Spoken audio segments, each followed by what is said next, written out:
For today's video ay umagang-umaga lumabas nga din kami ng bahay. Dahil nga to ng 7-Eleven kaya dumiretso na nga din kami dito. Pat alas 12 nga kami pupunta dito kaso nga nakatulog nga din kami. Siyempre kumuha na nga din ako nito kasi pampaligaya nga din ng asawa ko. Sadya ko nga naman talaga dito ay ang lotion nga din ng Myra. Bay napadami nga din yung bili namin. Ting gabi ngayon nandito na nga din yung auntie ko, nakabili na nga din siya. Ang second round nga naman talaga niya to. Lala na nga din ng cashier yung auntie ko kasi ilang beses nga din siyang bumalik dito. Tapos binili nga niya lahat ng donut. Syempre hindi nga din kami nagpahuli. Tapos pag uwi nga din ng bahay, naghahatian na nga din kami dito kasi pinag-isa na nga lang din namin lahat. Ay wala nga din kaming cash dala. Kung nga din kasi pwedeng Gcash kasi Gcash nga din yung pinambabayad ko pag bibili nga din dito. Ay, yung auntie ko na nga lang din muna yung nagbayad. Nagmamadali na nga din kami dito kasi may pasok pa nga din yung mga anak namin. Yung mga mi pagtapos nga din ihatid yung mga estudyante namin, dumiretso na naman nga kami dito sa 7-Eleven. Second round na naman nga yung binili namin. Yung sa auntie ko pang third time na nga din to. At ko nga din kasing bumili ng stock ng deodorant kaya bumili nga ulit kami. Bumili na nga din ako ng pulbo. Ay mga mi, hindi pa nga din kami nakampante kaya pupunta nga din kami sa kabilang branch. Motor na nga din kami ng auntie ko kasi pupunta nga din kami sa kabila. Dalawang lotion nga lang din kasi yung nabili ko kaya pupunta nga din kami sa kabilang branch. Baka sakaling meron pa nga ding stock doon. Hindi nga din kami dito sa Matina JSIS branch kaso wala na nga din silang stock. Pumunta nga din kami dito sa Matina Aplaya. Kami wala nga din silang stock dito ng lotion kasi naubos na nga daw kaninang madaling araw. Ay, iba na naman nga din yung nabili namin. Branch hindi ka na nga din makakabili doon ng Pringles kaya dito na nga lang din ako bumili. To pwede pa nga din makabili dito. Kami nakulangan pa nga din ako sa Pringles kaya bumalik nga din kami ng auntie ko. Tapos kinuha ko na nga din lahat ng natirang Pringles doon. Bumili na nga din ako ng mga mineral water. Di nga namin nakita yung Myra na lotion doon kaya pumunta nga din kami sa kabilang branch na naman. Napunta nga din kami dito sa Puan branch. Bumili nga lang muna kami ng isaw dito. Ba't nga din kami dito sa 7-Eleven Gulfview branch tapos nakita nga din namin si Wang Isi. Mga mi, ito nga din yung classmate ng auntie ko. At nagkita nga din sila tapos nagpa-picture na nga din kami. Kami si Wang Isi nga din yung komedyante dito sa Davao City na sikat. Tapos umuwi na nga din kami at bumili nga lang muna ako ng ulam dito sa kalenderya. So, at pagka-uwi nga din namin, tanghalian na nga din ito. Uwi nga din kami sa pagbili nga din ng Myra lotion. Dawa nga lang din yung nabili namin pero okay na nga lang din yun. Lala ko pala, may meeting nga din kami sa eskwelahan. Nagmamadali na nga din kami sa pagpunta doon. Mami, habang nagmi-meeting ay meron nga din naglalaro dito.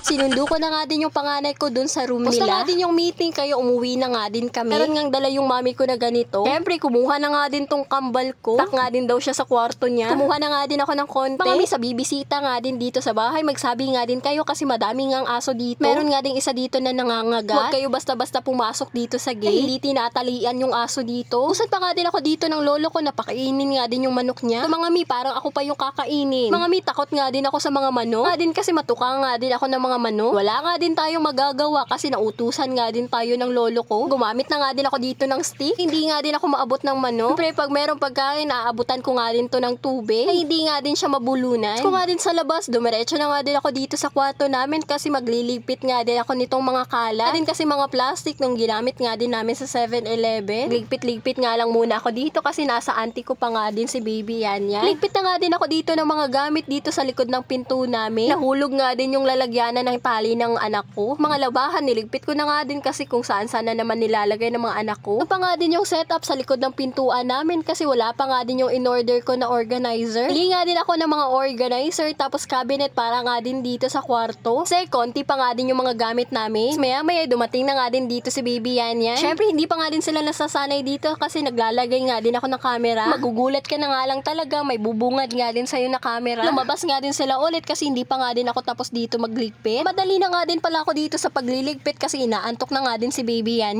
Pinagpag ko na nga din tong kama namin dito para hindi nga din maalikabok pag uwi nga din ni baby yan. Pero hindi pa nga din ako satisfied sa pagpagla. Vacuum ko na nga din tong kama namin. Mawala nga din tong mga dust mite dito. Tapos binalik ko na nga din tong mga unan tsaka tinupi nga din yung mga kumot. Yung mga mi, nakakailang walis nga din ako dito sa kwarto. Palagi nga naman talagang nagkakalat tong mga anak ko. Habang hindi pa nga din dumadating si baby yan, nilinis ko na nga din tong lamesa namin. Kumain nga din dito kanina si Iyo. Pinunasan ko na nga din tapos naglagay na nga din ako ng alcohol dito. Para syempre hindi nga din tayo lang gamit. Mga mi, sa konting oras nakapaglinis nga din tayo dito. Tong tong tong pakitong kitong alimango. Sasayaw pa nga din ako dito kasi tapos na nga din ako maglinis. Syempre, inisprayhan ko na nga din to ng alcohol yung kwarto namin. Tapos ko nga din maglinis, nag-video call na nga din kami ng asawa ko. Always, tumatawag nga din yung asawa ko pagtapos nga din ng trabaho niya. Tapos dumating na nga din si Baby Yan kaya pinadede ko na nga din siya. Nakatulog na nga din si Baby Yan, nanood na nga din kami ng movie dito ni Iyon. Nagme-merienda. Kaya may nagising nga din si Baby Yan kaya hineli ko na nga din siya. Lumabas nga din ako ng kwarto, nakita ko nga din tong lolo ko nagpapaligo nga din sa manok niya. Abay sana all, pinapaliguan nga din yung manok. Laki pa nga din ang lolo ko, nakeratin pa nga daw yung ginamit niyang pampaligo. Tapos dumaan nga lang din kami ng Save More kasi may bibilhin nga din ako. Nagtampo pa nga din to si Iyon sa akin. Puyarn. Siya, hanggang dito na nga lang muna. Salamat sa panonood. Paalam!